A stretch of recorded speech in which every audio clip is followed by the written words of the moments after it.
Sunday morning. Now, this is the third Sunday of the month, so that means that I have the one, the only Cliff Winnig. He rounds up incredible guests, which he will introduce there to you, and brings them on board. And you'll notice that off to the right we have Mark.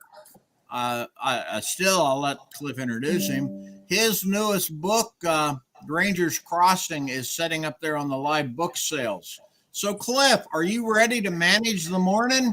I am ready to manage the morning. I have coffee. I have guests. I have you handling my tech issues. I'm good. I knew that would make him laugh. So, good morning, everybody. Thank you for howdy. Thank you for joining us. Today, I have two very special guests. First off, I have Lisa Rose, who is a bookseller, sometime bookseller and musician. And she is also a longtime coordinator of a book club.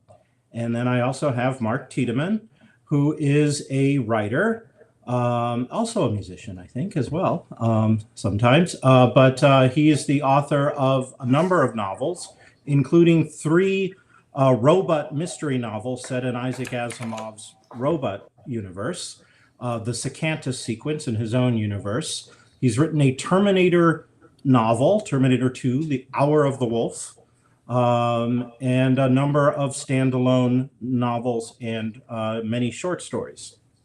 But more to the point, he is also the longtime organizer of a book club, because today we are going to talking about books. And so Lisa, and I'm in both of their book clubs, which is how I know them. So Lisa started a book club in the San Francisco Bay Area at Kepler's Books in Menlo Park. And for the longest time, which was is an independent bookstore, still around, through many convulsions, has still managed to stay around, which is an independent bookstore in Menlo Park. And we started as the Kepler's speculative fiction book club. What was it, over 20 years ago now, I want to say? August of 99, so yeah. It's 23 and a half years. In the 20th century. And we party like it's 1999 in that book club. And then because of various issues, Kepler's closed for a while and reopened, and then they were not having book clubs, and then they were having them again, and they had staff changes. We had a staff liaison at Kepler's who sort of worked with us, and that person went to Books Inc., a small network of independent bookstores in the Bay Area. And so we eventually followed her to Books Inc., and first in a Palo Alto location and later in a Mountain View location. And although that is still nominally our bookstore, we have COVID, hit book clubs like a Mack truck, and there were some changes, but we'll talk about that. And Mark worked for many years also as a bookseller, I forgot to mention that, at Left Bank Books in St. Louis. And he ran a book club out of that in the bookstore itself for many, many years. When did you start that, Mark? What year? At the 6 years. Sorry? It's been about 6 years since that started. Okay. More recent, but still storied, if you'll pardon the pun. He was innovative in that now occasionally when we were at Kepler's, we would get an author to actually show up. We got Pat Murphy, I remember, for Falling Woman. Yeah, Michaela Rossner. Yeah. So, but Mark frequently had authors, and also did it over Skype if they weren't local to the St. Louis area. So that prepared him for COVID, which, as I said, hit book groups like a Mack truck. So I should also, before we start the discussion, say that there are different kinds of book clubs.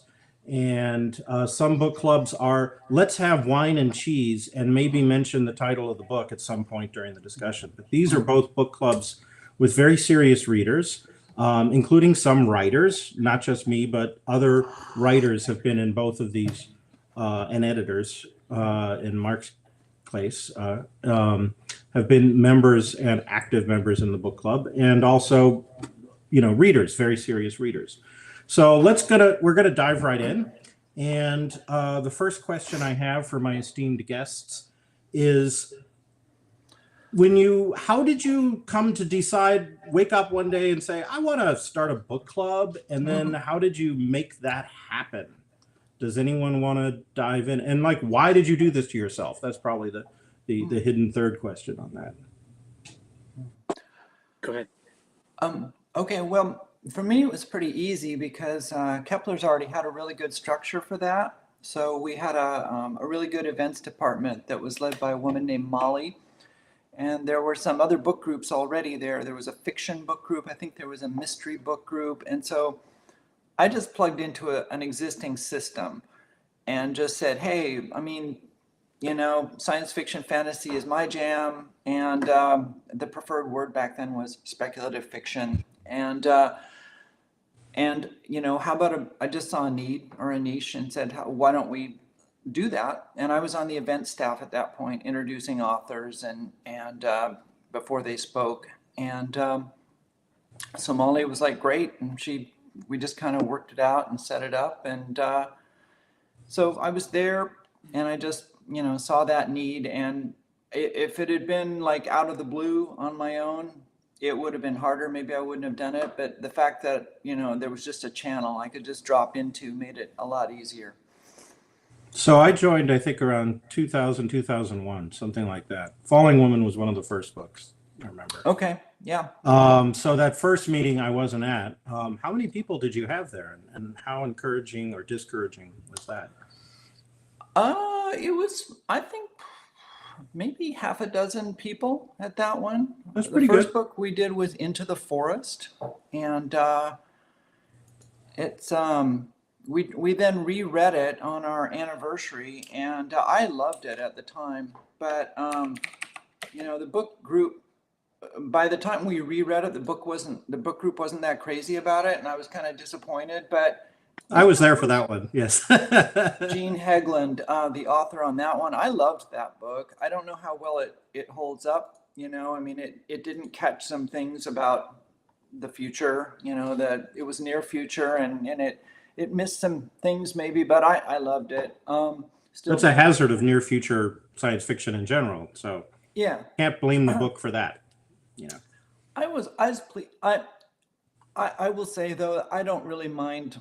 I mean, if it's just me and one other person, that might feel a little awkward, but as long as there's at least 3 people, that we can have, I'm happy. I don't need big groups. The fiction book group at Kepler's used to get mobs. They would have 20 or more people in a circle, and they would never get past check-in. I mean, they were lucky sometimes to get through check-in. And check-in, just for those who don't know, at least in our book groups, the ones that were templated by Molly, everyone gets a chance to check in. We just go around, usually in a circle, in 2 minutes, just, Cliff, you really have to rein yourself in to make that limit. But yes, I'm always pushing that boundary. Yeah. I forgot about but everybody just has a chance to be heard, especially people who are more reticent and shy and don't just throw themselves into the fray. Which again, you don't have a problem with, Cliff. But I'm a shrinking violet. Yeah, Deep purple. So that everyone then has their chance to speak. So they have at least a couple minutes that they can, give their comments, rate it if they want. And, but the fiction book group had trouble making it through that. We at least, that's, I think, a little big for me. But yeah, I mean, even now we get 6, 7, 8, 10, sometimes on a good night, we'll get maybe 8, and that's just fine. I don't need big groups personally, but yeah, there were a couple of, I think there were a couple like a Neil Gaiman or something where we got like 15 back at Kepler or something like that. We had some big ones way back in the day at Kepler's, especially when authors were coming. I remember for Vanishing Point from Michaela Rossner, that was a big deal. I mean, the setting, that whole town and country center, all of that down by Santana Row has all changed. So the setting of her book no longer exists, but she was there. I had a video of the Winchester Mystery House playing, and that was a really interesting concept book, and we had a good turnout for that. And yeah. Cool. Mark, how did you come to? Now you'd already been working at Left Bank for a while before you started. Yeah, that was my last job, and it was a dream job. Left Bank Books has a number of book groups that it hosts and has hosted for a while, like 20 or 30. And when I started working there, they had a rather anemic science fiction section, which over a few years they handed over to me to breathe life into. Yeah, I mean, really, you're going to let me do this? And the things that I decided to do was to let me start a book group to promote the science fiction section. Because what we did, I don't know if you did it at your bookstore, the title of the month gets a 20% discount. So it's up, and for everybody, not just the people who are in the group, but that title got discounted 20%. Yeah, Kepler's, I think, gave a 15% if you mention the book club. Oh, Something okay. like that. And BookSync still does. Yeah, And BookSync still does. prior to setting that up, we had been in a couple of more academic reading groups that would meet independent, had nothing to do with the bookstore, but we would have some fairly dedicated people show up to do, say, James Joyce's Ulysses, which took us 7 years to do. And then we did Dante's Commedia, and we did one canto per reading session. And Whoa, that's hardcore. that was hardcore. We were also doing it in Italian. That's 100 meetings. Yeah. And so when I set this thing up, I thought they're not going to go that deep, but I took it upon myself initially to review the book and write up talking points. And when we would get together and meet, I would go over my talking points as springboards for discussion. That has gone away. Nobody wants to hear me rattle on about what I think this book is all about. And then about 2 years in, I thought, well, Ann Leckie is local to us. And she had one of the ancillary books coming out. Says, we're going to put this on the thing and see if Ann will show up. And she showed up a couple of times because and she was terrific. And if they were local, we were able to get them in. There was one time, I forget who it was, he was visiting family and he was able to show up. And then I'd haul my laptop in and connect up with, so we got Chip Delaney one night for that, which was an adventure because we could never figure out what platform he was using. And for a while it was voice only, and then all of a sudden his picture appeared, and yeah. That's kind of cool. That's very science fiction-y. It is. It's even kind of Chip Delaney science fiction-y. Yeah. For those who don't know, Chip Delaney is Samuel R. Delaney. Yeah. Chip is the nickname he chose for himself at summer camp one year. So it's been going on for like 6 years. I think we'll be entering our 7th year. And nice. And when COVID hit, as you pointed out, it sort of devastated, but everybody at Left Bank pivoted marvelously. And well, let's talk about that. Let's switch into like, what do you do when all of a sudden you can't meet in a bookstore and discuss books? Well, so tell me, Mark. We'll start with you. I just opened the Skype page for it and sent everybody the direct link. And we still promoted the books at the discount, and that worked quite well. And Skype started getting glitchy, so we've moved it to Zoom now. But controlling the audience was kind of problematic. There's a Facebook page for the group, and there's at least 100 friends of the group, and so I'm not inviting 100 people to this discussion. Yeah, because then check-in takes forever. But for the link and wants to participate, I'll send it to them, and usually there's specific titles that get specific interests. So we bounce between 6 and 10 people per meeting. And I'm keeping it on Skype because at this point, more than half of the attendees are out of town. Yep. How did I get you? Simple. I was aware that you were running a book club, and because you would post about it periodically on like Facebook, and you would say, "Oh, we discussed this book," and I kept thinking, "Ah, it'd be great to be in that book club." And then when you switched to when COVID hit, you switched to Skype. I was like, I pinged you. I said, "Hey, Mark, can I join your book club?" Because Say no. because I've been wanting to for years, but I live in the Bay Area and not, Missouri. For 26, 27 years, something like that. When did we first meet? We met at 1997. Okay. WorldCon. Tim Powers introduced us. Yeah. So we've known each other for that long, and of course I wanted Cliff in the group. Why would?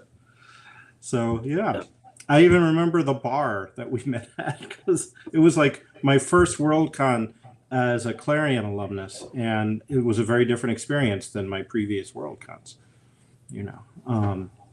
Because Tim was taking me around and introducing me to people. And trying to keep you away from me. No, he introduced you to me. He wouldn't make that mistake. And then he walked away, bastard. Yeah.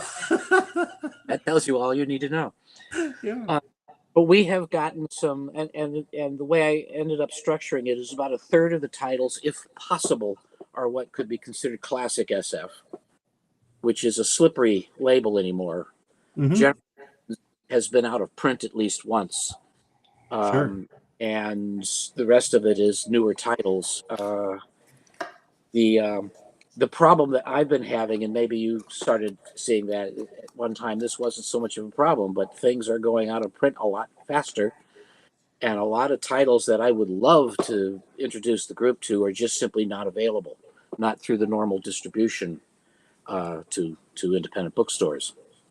So I'm going to pause that and sort of put a pin in that, because I would like to discuss that in more detail. But first, I want to ask Lisa about COVID and get that, and then I'd like to discuss how we pick books in general.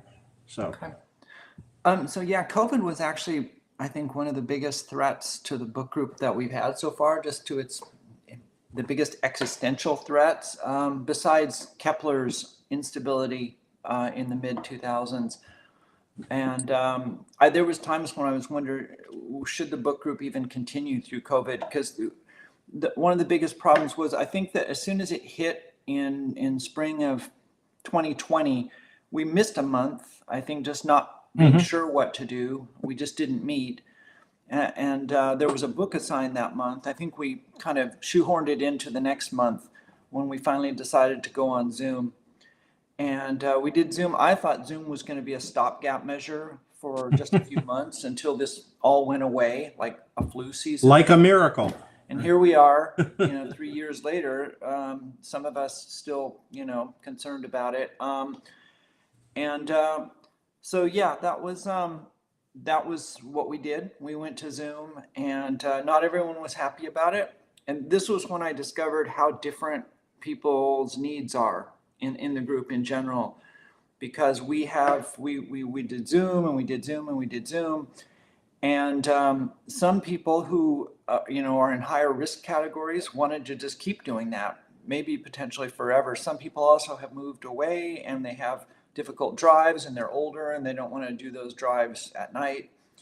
And other people are young and pretty healthy and wanted to go back in person. And and then people in the middle who don't want to meet indoors in person anymore, but are willing to meet outdoors, like at the restaurants that we've been doing. So it's been hard, and it is still hard. I'm very concerned that maybe we have lost one member who really wanted to go back to normal. And, we haven't gone back to normal. We as you know, we went to, we finally transitioned away from Zoom to meeting outdoors at restaurants to discuss the book over dinner. And so we should talk about the first existential crisis for the book group, which wasn't even, I don't think, Kepler's. Well, maybe it was tied with Kepler's having issues, but the Su Hong loss. right? Yeah. Yeah, the Sue Hong loss, that was really sad because that was Michael, our Yeah, mutual friend Michael. He made it a personal habit after every book group at Kepler's to go over to Sue Hong and get dinner because he which is a liked. Chinese restaurant across the street and very Right. good. Yeah. And I saw him doing that. His expression was, "Well, I'm going to go across the street and scare up some dinner if anyone wants to join me." I love that idiom. And so I started joining him. Others started joining him, and then for me, it became a Pavlovian association. Just thinking of the book group made me salivate because of the Yeah, thought of this delicious food afterwards that we would enjoy. And then December is our off month because it's so busy for everyone. So sometimes we just get together and have food instead of actually discussing a book that people may not have time to read. And so we would go to Sue Hong and just have dinner. yeah, Frankie Johnny's and so forth. So anyway, the just to wrap up the COVID thing, that it has been a struggle. It continues to be a struggle. We had to go back again to Zoom because of the bad weather and the COVID surge just this winter.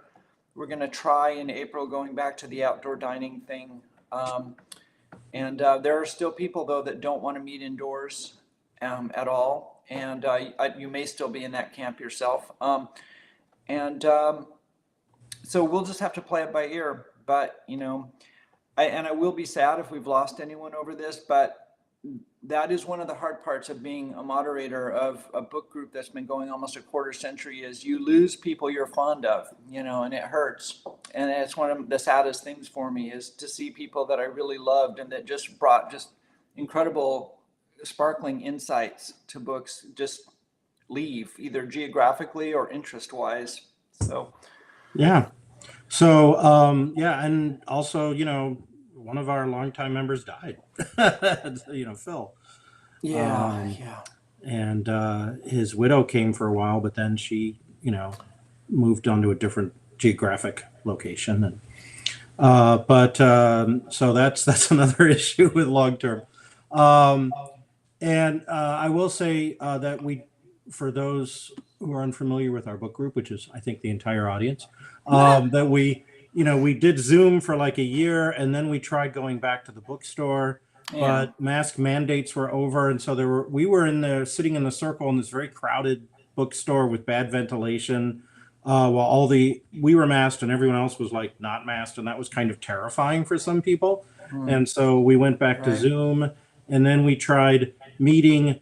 We tried this thing where we met at the bookstore, and then if you weren't comfortable with that, you could join us for dinner afterward. We did that for a couple of months, but the problem was the people who were at the bookstore who discussed the book, then we all went to dinner with the rest of, which included me, the rest of us, and then we discussed the book again. It was like a repeat and then we realized, dinner, discussing the book works, and we don't need to discuss it twice. Right. So why don't we just do dinner? That hybrid was a disaster. Yeah, but it was an experiment.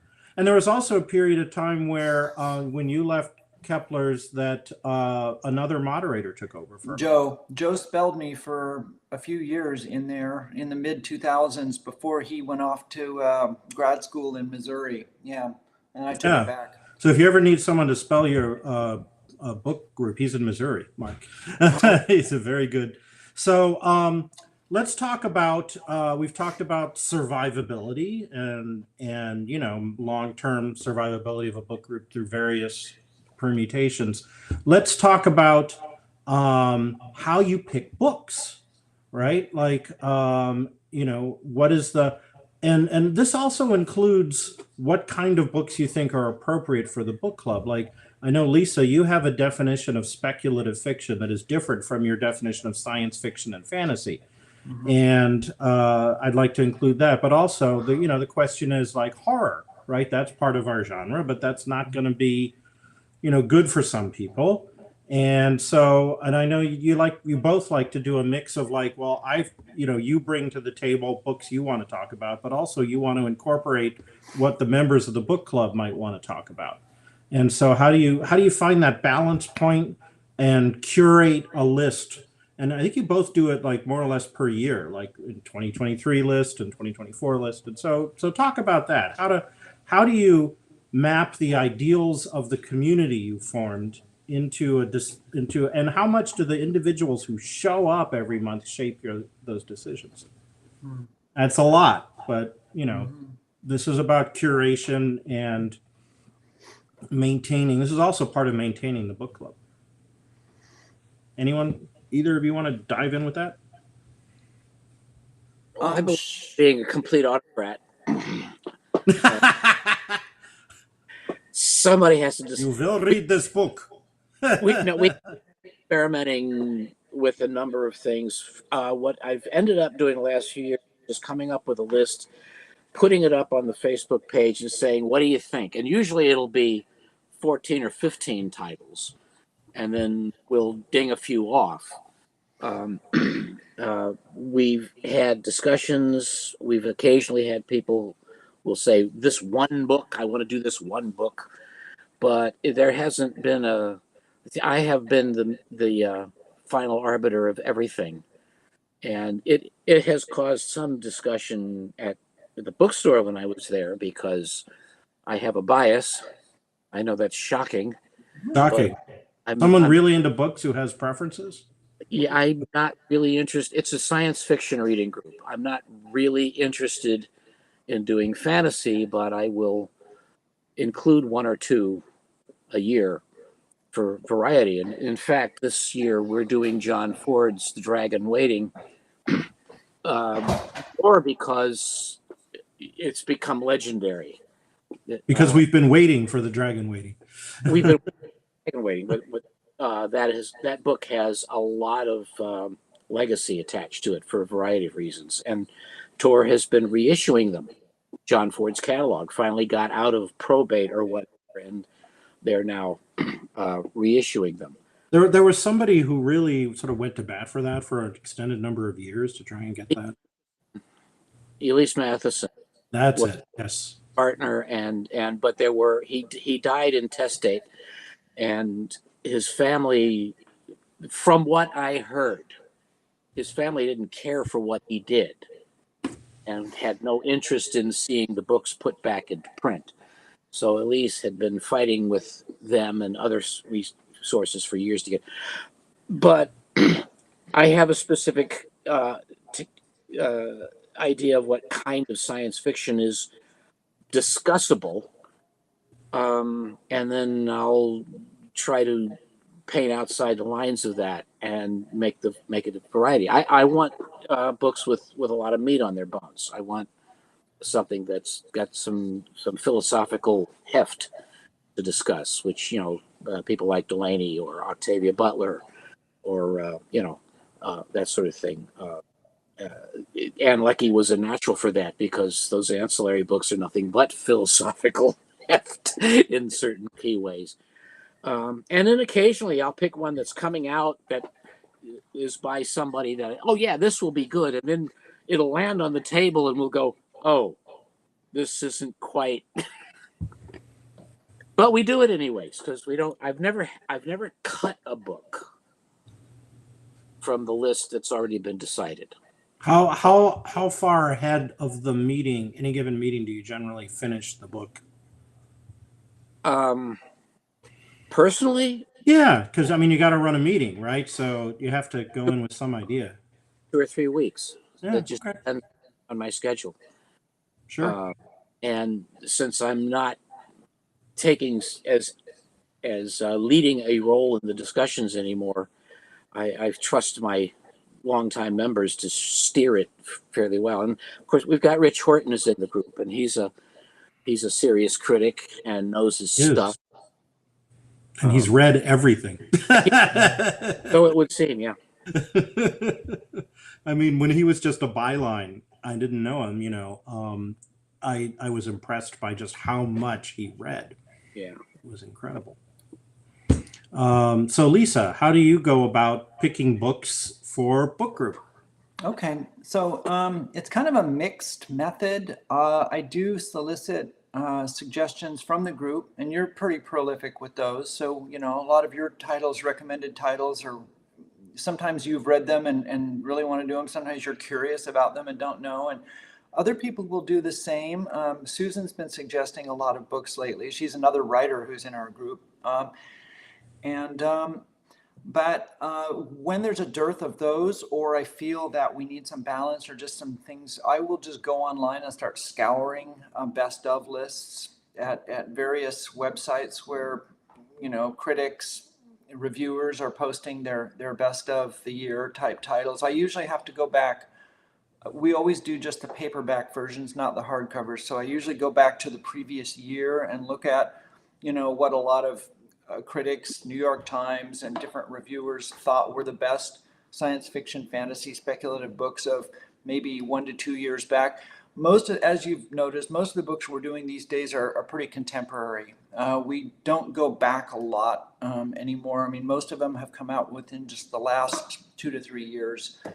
So occasionally we'll dip back, but mostly it's just pretty current stuff. Well, over 23 years, we've read a lot of classics. We have. Yeah, and maybe that should get back into the mix. Joe was very eclectic with his picks. I mean, he was a big Tolkien wonk, so he had us reading obscure things from that. But he also was a lit guy. So he had us read a lot of stuff that was barely speculative. Did Beowulf and some of the classics, and so yeah, Joe is very literary. He was in a PhD program in English, basically, in Missouri. So anyway, but yeah, then I just try to balance it. If it seems like we're getting too much of a certain kind of a book, then I'll try to mix it up. Sometimes I used to try to mix up the genders of the authors so that we had a balance of male and female authors. I've kind of let that go and hope it just sorts itself out. I think it has. It feels balanced to me. I think so, yeah. So speaking of which, we have a question from Liam. What is the gender balance of the membership of your book clubs? Are there more men, women, or NB or whatever? Oh, okay. For our group, it skews women, but there's you and Nick, and Michael just really isn't coming anymore. So you and Nick are and then there's Nick and I are holding up the old white dudes end of the spectrum. And so on a regular night, there might be you two guys and 4 to 5 women, typically, on a typical night. Mark? It's skewed female. I don't keep score, but when more people show up, it's like the men seem to get added. But for the core group, it's about 4 women to 2 or 3 men. And I'm not. Once in a while, it leads to some commentary that there is a divide here. That makes it interesting. But by and large, it's I haven't noticed a split. Sure. So, Lisa, were you finished with the last question? Because I know I jumped in. I'll just say a couple quick more things.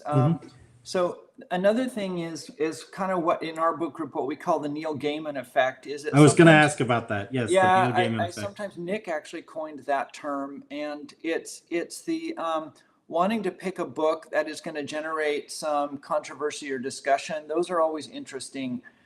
A polarizing book. And we've had a few of those lately. Unlike a Neil Gaiman book. Right. So there was some Neil Gaiman book. We have done a lot of his books, and it was I don't know if it was Anansi Boys or it was somewhere in that era. And basically we all went around check-in and everyone said, yeah, it's a good book. I like it. Are we ready to go to dinner? The book group was over and everyone was already thinking about Sue Hongs and it was and it was 10 minutes in. Thank God for Sue Hongs, I'm going to say. Everybody just found the book to be pleasant and enjoyable. And we're like, this is not a good discussion, even though it was a nice book. So sometimes I try to pick a book that I think has an edge that people will fall on different sides of. And just so that we get it going, mix it up. And sometimes we mix it up a little too much. And I've had people email me, off table, that they felt, walked on or abused, or, and so those things I've been saying lately at the start of the groups about I statements, not you statements, and focus on your own feelings and the book, not on the person you're disagreeing with. That's in response to that. But that's the exception, not the rule. I think in general we're pretty civil, and get along well, and try to stay, friendly with each other and on the book, and not making it personal. Only once in a while does it become personal. So, yeah, that's a question. I was going to bring it up, so I'm glad you segued into that. The Neil Gaiman effect, the book that like just everybody likes. Or everybody hates. I think everybody hates a book. There's more discussion. There's more room for discussion. Okay. Everyone likes it. Like, yeah, that was fun. I enjoyed this. I enjoyed that. You're done. Right. So how do you handle that, Mark, if you're like 10, 15 minutes into a meeting and everyone's done talking because they all like the book? Well, that started inviting authors. Yeah. Okay, we're not going to have a whole lot to say about this book. We're not going to. I try to go theoretical, and it doesn't always work. I just talk about structure and tradition and where does this come from, what's it bouncing off of, and then I encourage topic drift at those times. Okay, we all like the book. Why do we like the book? What does it remind you of? And so we sprawl all over the place. And of course, between Rich Horton and I, we occasionally end up telling war stories from the writers we know and the things we've seen. And I always feel a little bit self-conscious about that after the fact. It's entertaining, right? It can be. But yeah, I've noticed that when there's somebody in the group, sometimes all it takes one, has a bone to pick with the book. And it doesn't have to be a serious one. It's just, this didn't play so well. The discussion gets livelier. Like there's some flaw that we can spark off of. And then a lot of people say, oh, I didn't notice that before, and start in on it. We did Altered Carbon last year. And that's one where I noticed a gender split. Yeah, the men like that book.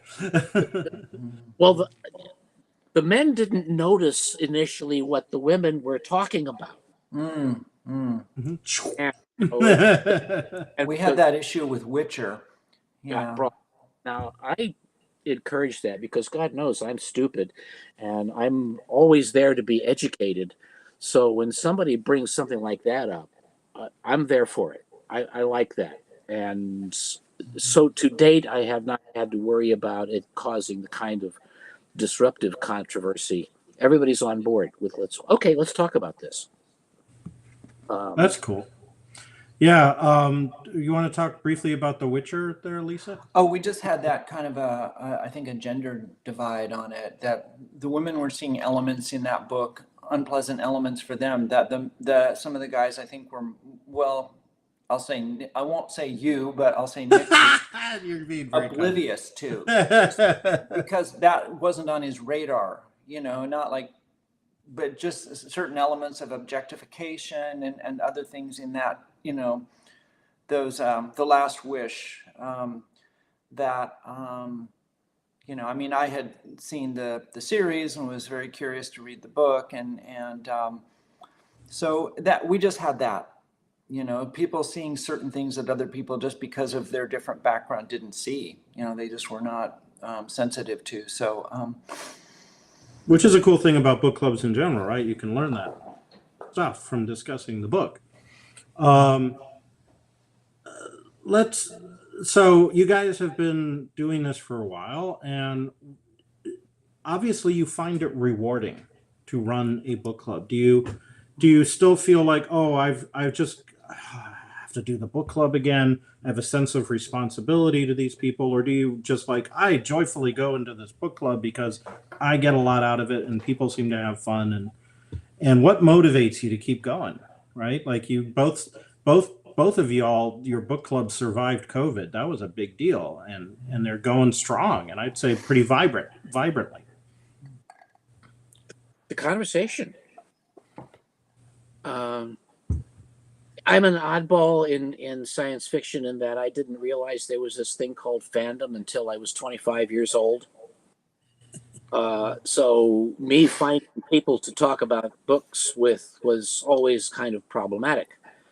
You know, if it was Charles Dickens or the latest, murder mystery, that's one thing. But I was the weirdo because I'm reading all these odd science fiction novels, and why do you do that? So, it was kind of a lone thing.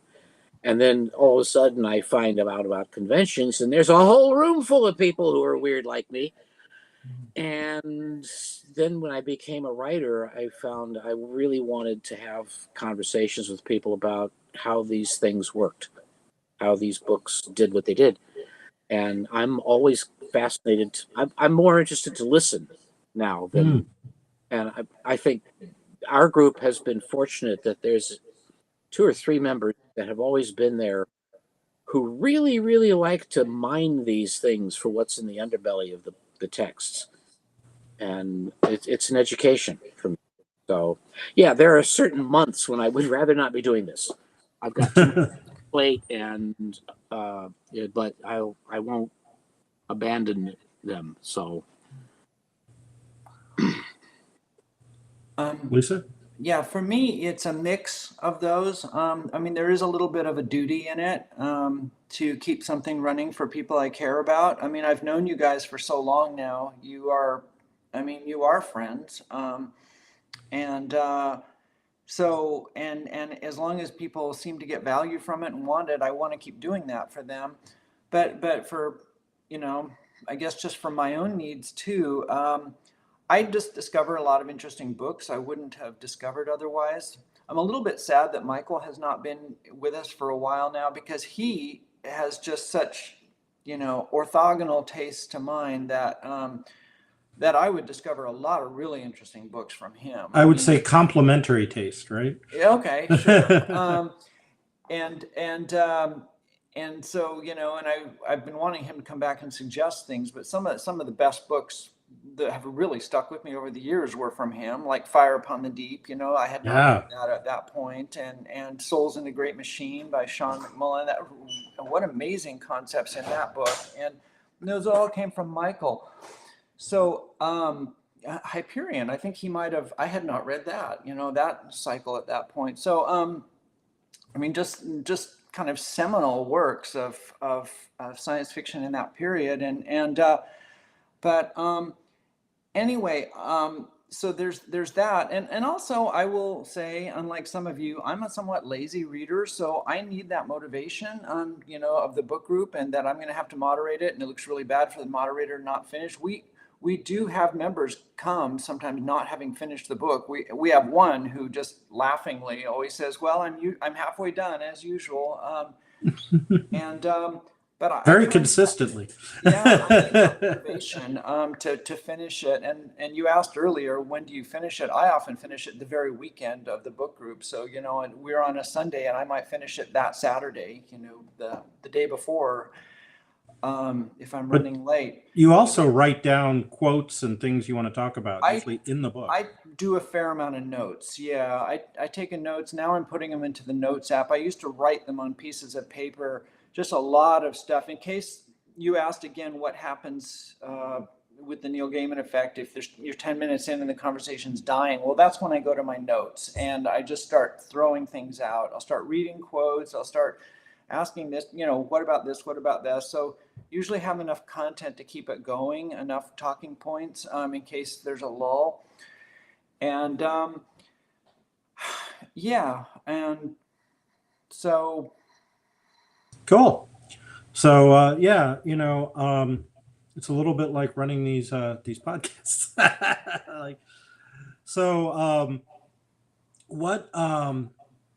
Well, I guess I'll have a couple more questions. Yes.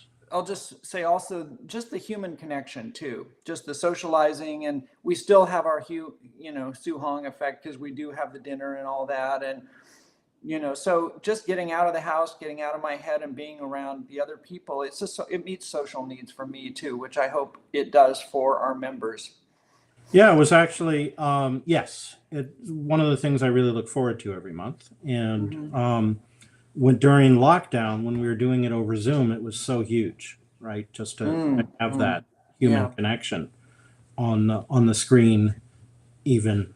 It was excellent. So, a couple more questions. One is, how do you balance, we've talked a little bit around this subject. How do you balance the personalities and making sure like the introverts aren't silent the whole time and the extroverts might unwittingly, take up all the air in the room without meaning to, maybe, but just, like I know I'm an extrovert. I have to I'm consciously reining myself in on a regular in book club. Yes, Mark, you're shocked, right?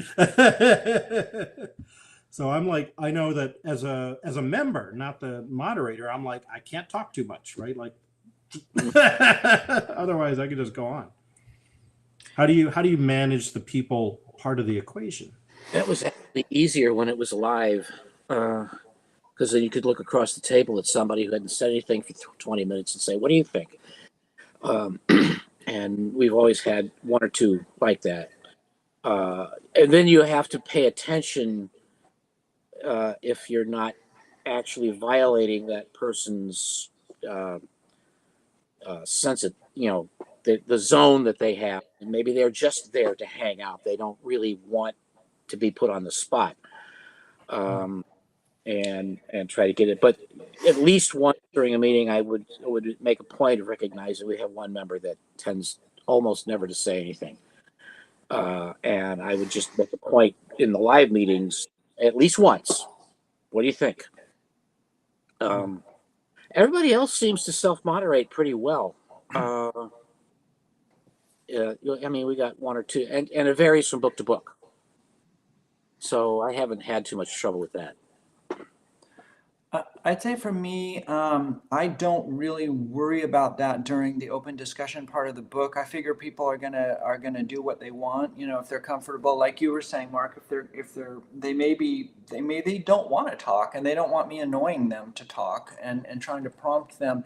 We do have the check-in period where they get to be uninterrupted, and I will police that. If people are interrupting them, sometimes somebody will say something controversial during check-in, or that will spark an idea, and somebody else will jump in and try to start discussion. Then that's something that I try to shut down immediately. No, this person's uninterrupted time to do with as they want.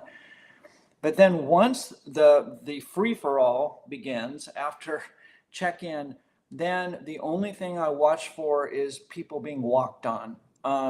So some people keep trying to make a point, but other people who are, oblivious and more socially aggressive keep jumping in before them. That I will remember. I'll just keep waiting until someone stops talking, then say, "So-and-so, were you trying to say something? It seemed like you were getting, stomped on."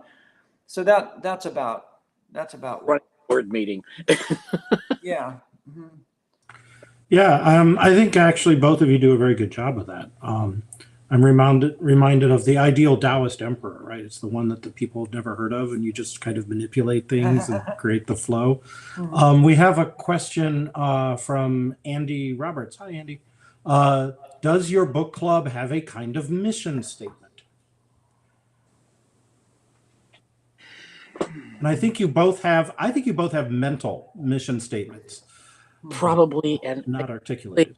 Hate mission statements, because I am an artist, and my biggest pain is to go into a gallery and they go, "What's your mission statement?" They're pretty pictures. What do you want? Yeah, I want science fiction to be taken seriously as literature. So the discussions I push them in that direction. I don't know that a mission statement other than to find provide a safe forum for, and that safe thing has only come up recently with people feeling that, in which they can discuss and be heard if they want to be heard, these types of books.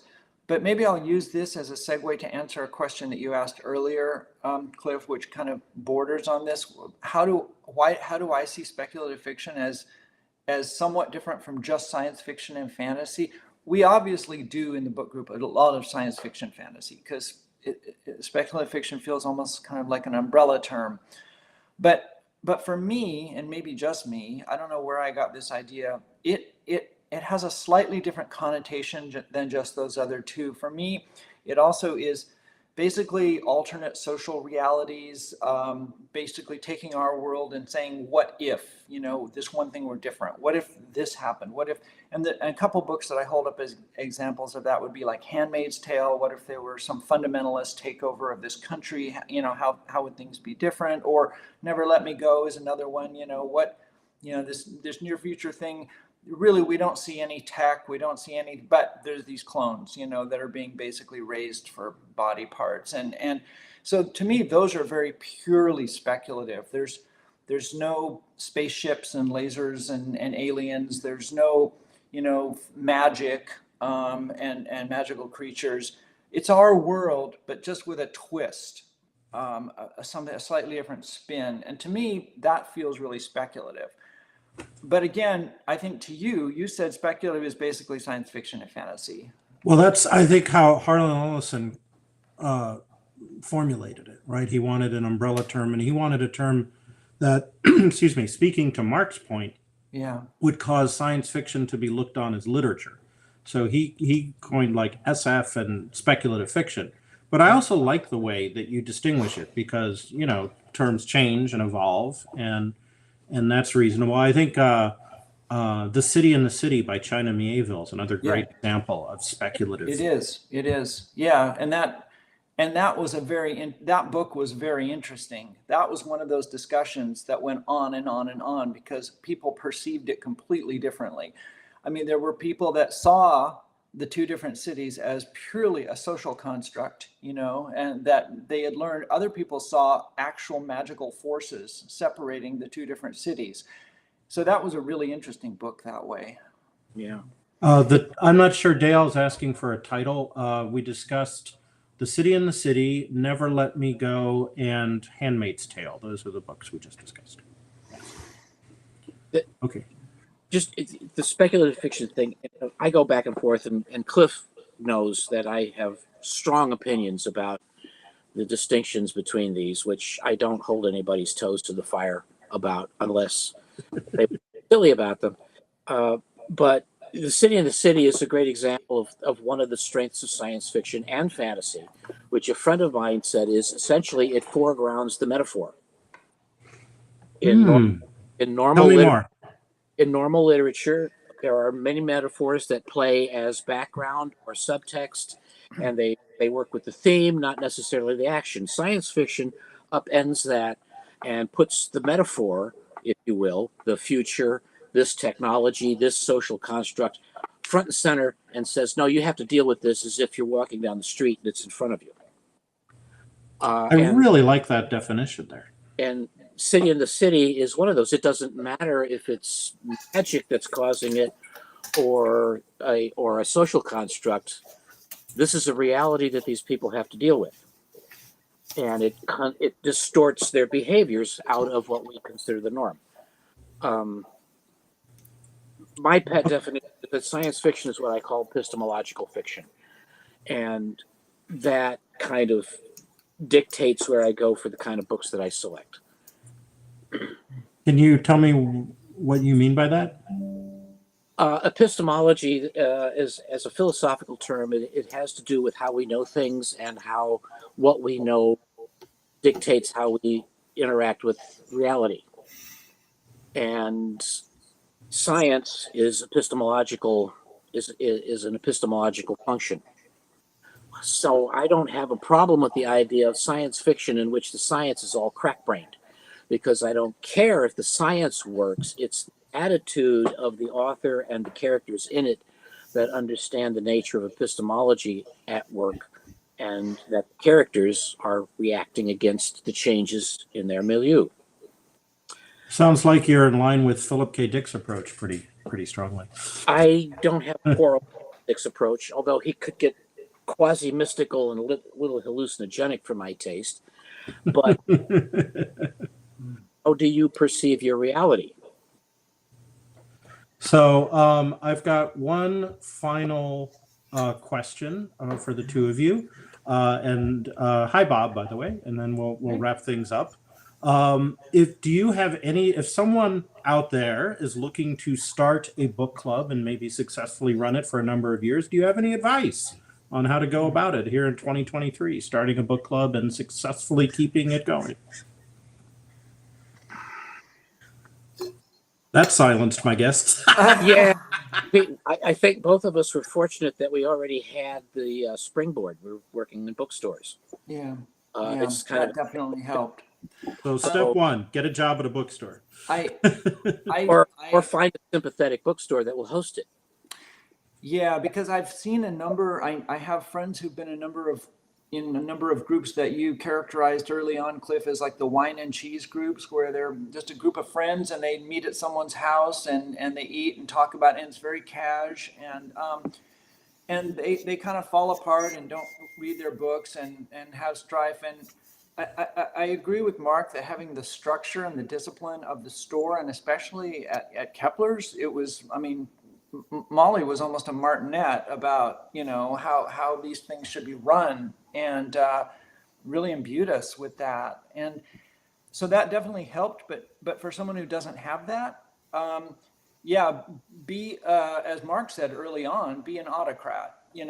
People really, I believe people want a leader. You can't be completely egalitarian and rule by consensus. Although I try to get buy-in from everyone in the group, because if I don't, eventually I'll lose them. They'll just say, we're sick of you, tyrant, and leave. But so I try to make sure I get Sic buy-in. semper tyrannis. But ultimately, the leader has to make the decisions, and the leader has to be firm about that and take care of people. Make sure they're not being, being heard and not being abused. And, it really comes down to the moderator wanting to create a good experience for people. Very, very quickly, have either of you seen the TV series The Book Group? Mm-mm. It was on Hulu. I don't know if it's still there. It's a short run series about an American woman who moves to Glasgow. She knows no one, and her sister suggests that she start a reading group. So she puts an ad in the paper and gathers this very eclectic group of people. It's a comedy.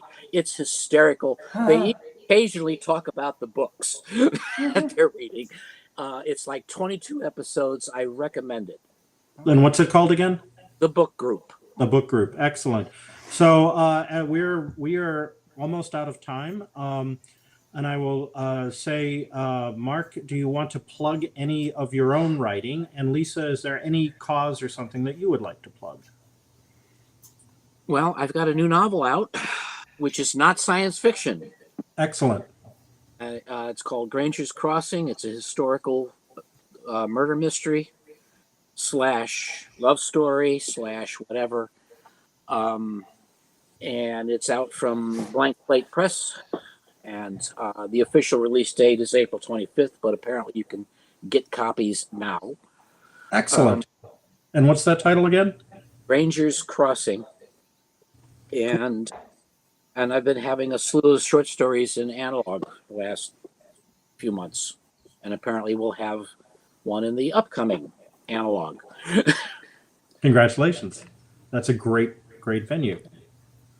The only cause I would champion for is support your independent booksellers. And if you have a neighborhood bookstore, please buy your books there. Keep them afloat. I hate to see them close. Excellent. All right. I think that's a wrap for today. Bob, would you like to take it away? Oh, heck yeah. First of all, thanks for coming. And having run not a book club, but a writers group, one of the things I always found that made sure it worked was have a hard and fast schedule and stick to it. Yeah. That way, if somebody misses a meeting, they don't have to wonder when the next one is. But that's an excellent point. Yeah. That's and if you can see the QR codes, you'll see that Granger's Crossing, a novel, is listed there. And unfortunately, I could not get you to the link for Left Bank Books, where you can buy it online at Left Bank Books. Yeah.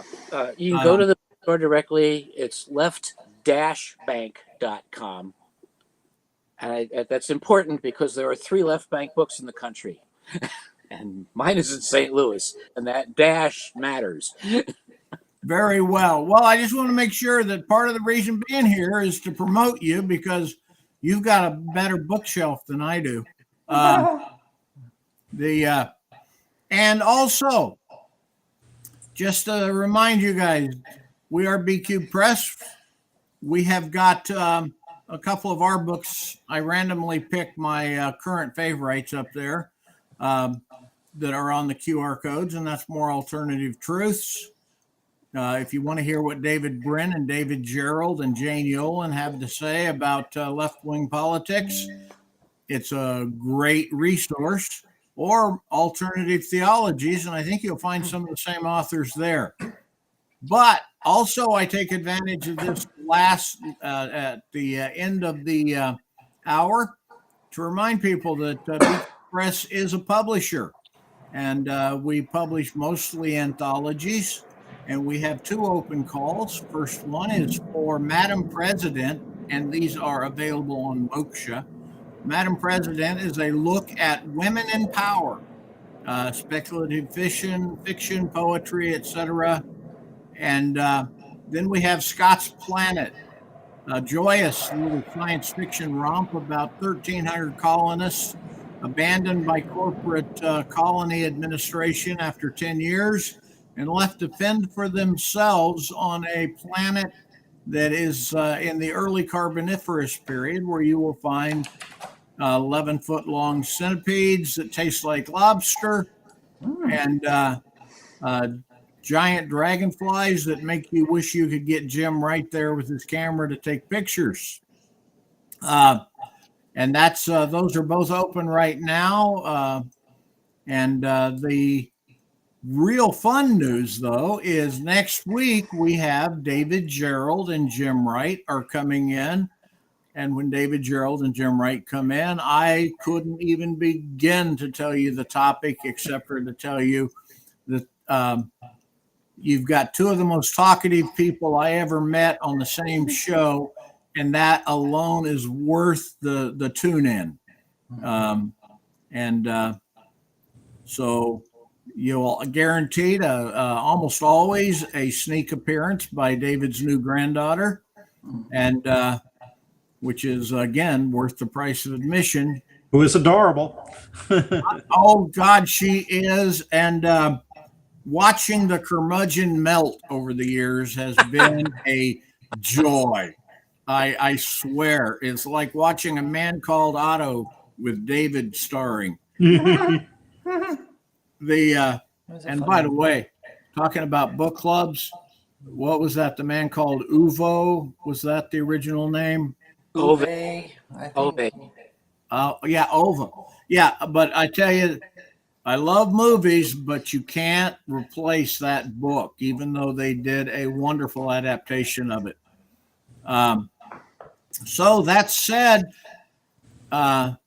thank you all. And anything you realize you forgot to say? I just want to thank my guests. I want to thank Bob for making this all possible. And I want to thank my audience. You all are wonderful, and you had some good questions and comments. And if I didn't get to a question, if I missed it, my apologies. But thank you for spending your Sunday morning with us, and we hope you enjoyed it. I'll see you next month, and Bob will see you next week. Thanks for the invite, Cliff.